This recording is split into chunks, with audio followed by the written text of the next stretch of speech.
Hello students, good morning to all of you. आज हम अपनी ज्योग्राफी बुक का लेसन नंबर 1 स्टार्ट करेंगे।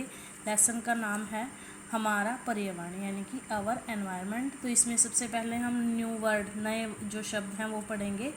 तो पर्यावरण, पर्यावरण क्या है? सभी बाह्य स्थितियाँ जिसमें एक जीव रहता है उसको पर्यावरण कहा जाता है। नेक्स्ट है स्थलमंडल, पृथ्वी की ठोस ऊपरी जो पपड़ी होती है उसको स्थलमंडल कहा जाता है। नेक्स्ट है हमारा जलमंडल, जलीय क्षेत्र, यानी कि पृथ्वी पे जितना भी जलीय क्षेत्र है उसको हम जलमंडल कहेंगे। नेक्स्ट है वायुमंडल, वायुमंडल क्या है? पृथ्वी के चारों ओर फैली वायु की पतली परत को वायुमंडल कहा जाता है। नेक्स्ट है हमारा जैवमंडल, तो जैवमंडल क्या होता है? पृथ्वी के चारों ओर वह संकरा क्षेत्र जिसमें सभी पेड़ पौधे, जीव जंतु एवं मनुष्य जीवित रहते हैं उसको हम क्या कहेंगे? जैवमंडल। नेक्स्ट है हमारा पारिस्थितिक तंत्र, एक जीव और उसके सभी बाह्य भौतिक पर्यावरण जिसमें वह रहता है उसके एक निश्चित क्षेत्र को पारिस्थितिक तंत्र कहते हैं।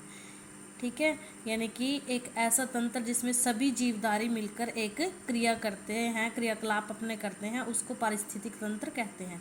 नेक्स्ट है मानव निर्मित पर्यावरण, यानी कि मानव द्वारा रचा गया पर्यावरण, मनुष्यों के द्वारा पर्यावरण को हम मानव निर्मित पर्यावरण कहेंगे। तो अब हम अपना लेसन स्टार्ट करते हैं। पृथ्वी एक अद्भुत ग्रह है, यानी कि एक यूनिक प्लैनेट है हमारी अर्थ, क्योंकि यही एक ऐसा ग्रह है जिस पर हर प्रकार का जीवन संभव है। इस पर पर्यावरण उपस्थित है जिसमें भूमि जिस पर हम रहते हैं, जल जिसे हम पीते हैं, व वायु जिसमें हम सांस लेते हैं, हमारे चारों ओर का क्षेत्र पर्यावरण कहलाता है। पर्यावरण में वे सभी चीज़ें उपस्थित हैं जो एक जीवित प्राणी के लिए आवश्यक होती है, यानी कि जीने के लिए जो भी हमें चीज़ें चाहिए वो हमें कहाँ से मिलेंगी? पर्यावरण से।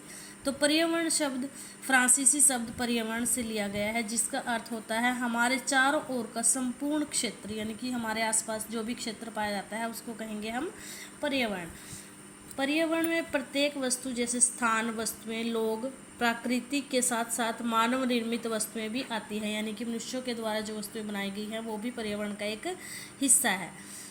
भूगोल के अंतर्गत पर्यावरण के बहुत से तत्व आते हैं और इसके अंतर्गत पर्यावरण व मनुष्य के मध्य संबंध का भी अध्ययन किया जाता है, यानी कि मनुष्य और पर्यावरण के बीच में क्या संबंध है इसका अध्ययन हम ज्योग्राफी में, भूगोल में करते हैं।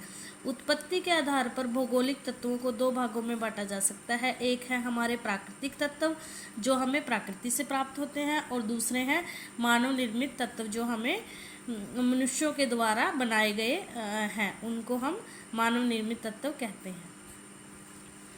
तो ये हमारा पर्यावरण, एनवायरनमेंट है। इसमें प्राकृतिक पर्यावरण में क्या आता है? जैसे भूमि हो गई हमारा, ठीक है, वायु ये वायुमंडल में पाया जाता है, जल जलमंडल में पाया जाता है, और सजीव वस्तुएं हमारे जैवमंडल में पाई जाती हैं, यानी कि ये पर्यावरण के तत्व हैं। और मानव निर्मित पर्यावरण में जो मनुष्य के द्वारा बनाई जाती है, जैसे इमारतें, पार्क, सेतु, सड़कें, स्मारक और उद्योग। और मानव में क्या आएगा? एक व्यक्तिगत, परिवार, समाज, धर्म, शैक्षिक, आर्थिक और राजनीतिक पर्यावरण, ये आएंगे मानव पर्यावरण में।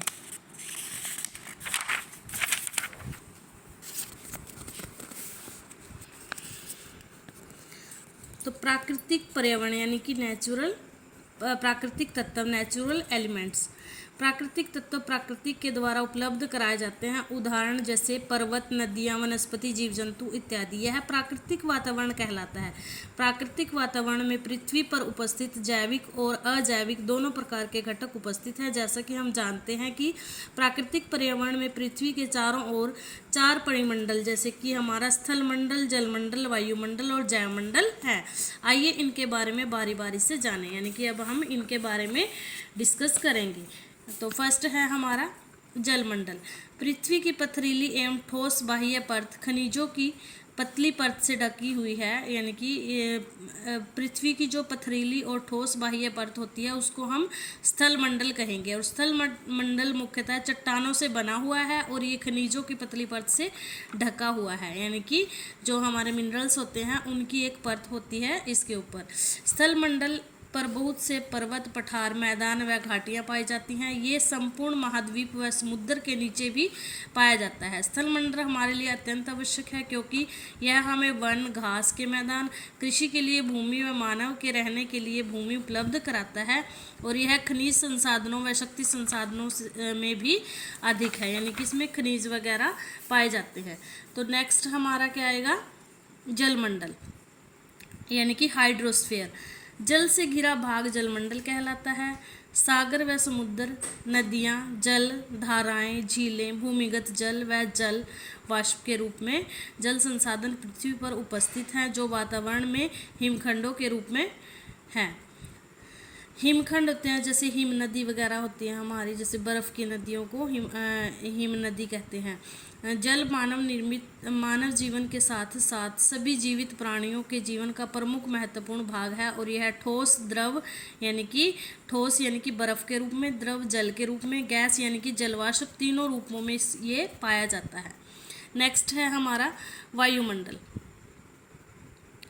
तो वायुमंडल एटमॉस्फेयर, गैसों का मिश्रण जो पृथ्वी को ढके हुए है वायुमंडल कहलाता है। यह वायु की मोटी परत के रूप में पृथ्वी को घेरे हुए है और इसमें बहुत सी गैसों का मिश्रण, धूल एवं जलवाष्प है। मौसम तथा जलवायु में परिवर्तन वायुमंडल में होते हैं और सजीव प्राणियों के लिए वायुमंडल बहुत आवश्यक होता है। जीवित रहने के लिए ऑक्सीजन के अतिरिक्त यह पृथ्वी की हानिकारक पराबैंगनी किरणों को सूर्य के ताप से भी रक्षा करता है, यानी कि सूर्य से जो हानिकारक पराबैंगनी किरणें जो हैं पृथ्वी पर पड़ती हैं उससे भी ये हमारी रक्षा करता है। नेक्स्ट है हमारा जैवमंडल यानी कि बायोस्फीयर। पेड़ पौधे तथा जीव जंतु मिलकर जैवमंडल का निर्माण करते हैं। जैवमंडल वह है जिसमें 3 मंडल यानी कि स्थल मंडल, जलमंडल और वायुमंडल एक दूसरे पर निर्भर हैं और जीवन की क्रिया में सहायक होते हैं। तो ये हमारे प्राकृतिक तत्व अब हमने क्लियर कर लिए हैं। आई होप आपको समझ आ गया होगा। नेक्स्ट है हमारा पारिस्थितिक तंत्र। तो पारिस्थितिक तंत्र के बारे में हम नेक्स्ट लेक्चर में डिस्कस करेंगे। आपने ये लेसन यहाँ तक केयरफुली रीड करना है और अगर इसमें जो भी डिफ़िकल्ट वर्ड है उनको आपने फाइंड आउट करना है और फिर राइट करके देखना है। ठीक है, thank you, have a nice day.